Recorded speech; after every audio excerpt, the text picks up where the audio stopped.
Assalamualaikum warahmatullahi wabarakatuh dan selamat sejahtera. Okey, video ni saya buat khas untuk murid-murid 4 Ino, okey, yang saya sangat sayangi, yang sangat rajin belajar. Okey, teruskan minat awak dalam sejarah sebab sepanjang saya mengajar sejarah saya nampak awak sangat minat. Okey.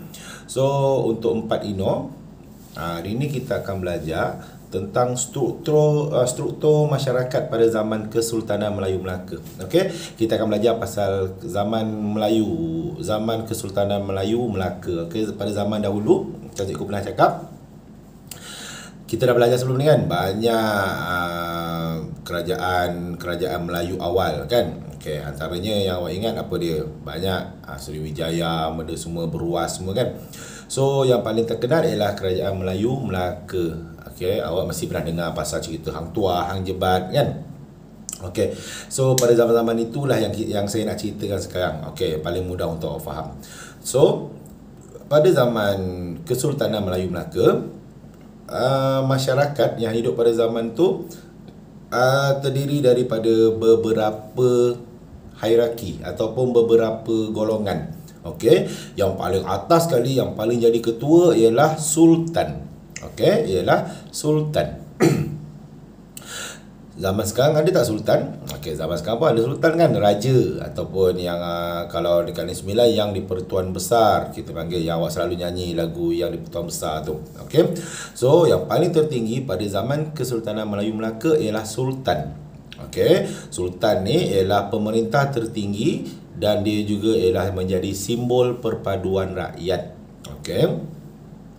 Sultan ni berkuasa mutlak pada zaman tu. Maksudnya dia ialah ketua, apa yang dia cakap semua orang kena dengar. Okey, apa sahaja dia cakap semua orang kena dengar. Sultan boleh jatuhkan hukuman pada sesiapa yang dia anggap salah.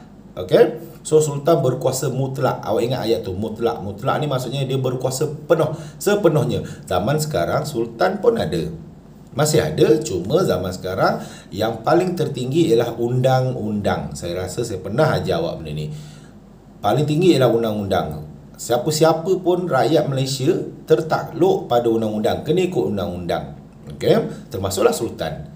Tapi zaman Melayu Melaka dulu, sultan adalah kuasa yang paling tinggi. Segala-galanya arahan datang pada sultan. Okey, maksudnya, okey, kalau soalan siapakah yang paling tertinggi pada zaman Kesultanan Melayu Melaka, jawapannya ialah sultan. Okey, awak tengok buku teks muka surat 107. Tengok buku teks muka surat 107 untuk awak lebih faham. Okey, nombor 2 bawah daripada sultan ialah pembesar. Okey, pembesar. Pembesar ni dilantik oleh sultan.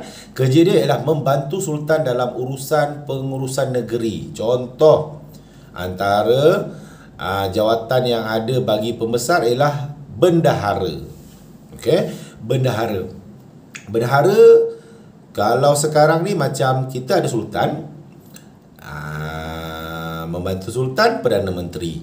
Okey, zaman dulu bendahara tu macam Perdana Menteri lah. Dia lah ketua untuk segala pembesar. Okey, untuk segala pembesar, bendahara lah jadi ketua. Okay.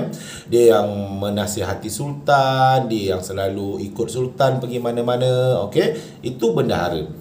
Contoh pembesar lain, Laksmana. Laksmana ni ialah ketua angkatan laut. Okey, ketua angkatan laut. Laksmana ni ialah orang yang pandai bersilat lah. Okey, pandai bertempur mesti, sebab dia adalah orang yang gagah perkasa. Contoh Laksmana yang paling terkenal zaman Melaka ialah Laksmana Hang Tuah. Okey. Lagi ada bendahara, Laksmana, Temenggung. Temenggung ni kerja dia menjaga di pelabuhan. Okey, masa dulu kan dekat Melaka orang Cina datang, orang India datang. Okey, antara tugas-tugas Temenggung tu lah, dia jaga pelabuhan semua. Okey, dia jaga semua. Okey, tu pembesar. Pembesar ni ramai lah. Bendahara, Laksmana, Temenggung, Datuk Shah Bandar, benda semua. Itu ialah pembesar. Kemudian golongan yang duduk nombor 3 ialah rakyat. Okey, golongan duduk nombor 3 ialah rakyat. Macam kita lah. Kita sekarang ni rakyat biasa. Okey, kita ialah rakyat biasa yang bekerja macam biasa, yang pergi cari duit macam biasa. Itu rakyat. Okey, penduduk Melaka. Okey, zaman dulu dan zaman sekarang pun sepatutnya kita sebagai rakyat tak kisahlah kita orang Melayu ke, India ke yang ada dalam kelas Pak Ino kan. Kat mana yang kita duduk. Sebab tu kita nyanyi lagu negaraku. Negaraku, tanah tumpahnya darahku. Tanah tumpahnya darahku maksudnya kita lahir di sini. Kita lahir di Malaysia. So ketua kita ialah Sultan. Walaupun awak orang Cina, walaupun orang India, walaupun awak orang Melayu. Orang yang kita kena hormat, ketua negara kita ialah Sultan sampai sekarang. Okey?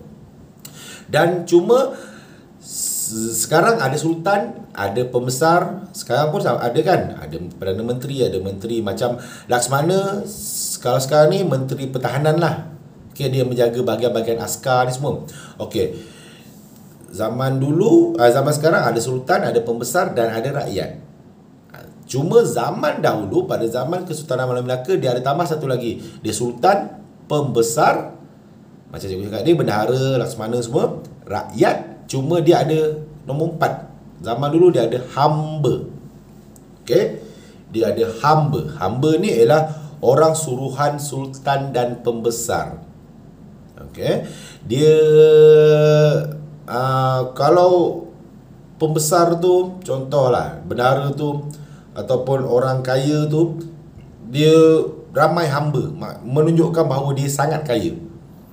Dia sangat berkuasa dan dia sangat kaya. Okey? So, hamba ni dia tak ada hak atas apa-apa pun. Dia cuma kena ikut sahaja arahan tuan dia. Dibagi makan, dibagi tempat tinggal dan jadi hamba lah, jadi orang suruhan. Suruh buat apa, kena buat. Zaman sekarang dah tak ada hamba. Zaman sekarang dah langsung tak ada hamba dan tak ada siapa pun yang boleh jadi hamba. Okey?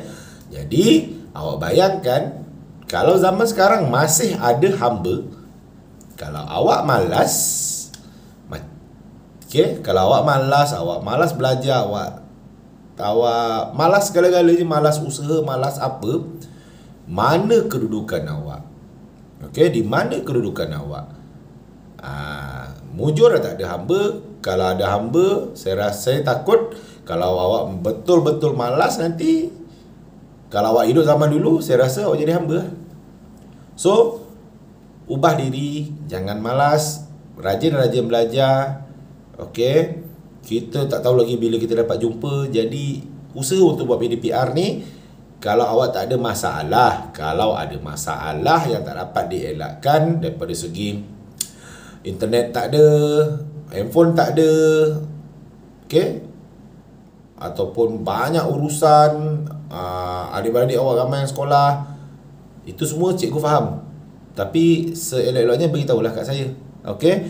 Boleh personal terus dengan cikgu, apa masalah awak, bagi tahu apa yang menghalang awak daripada buat kerja ni. Okey? Saya bagi masa panjang untuk awak catat nota yang saya akan bagi nanti dan belajar. Ikut video ni dan boleh baca je dekat buku surat berapa pun dalam buku ni. Okey, untuk awak belajar.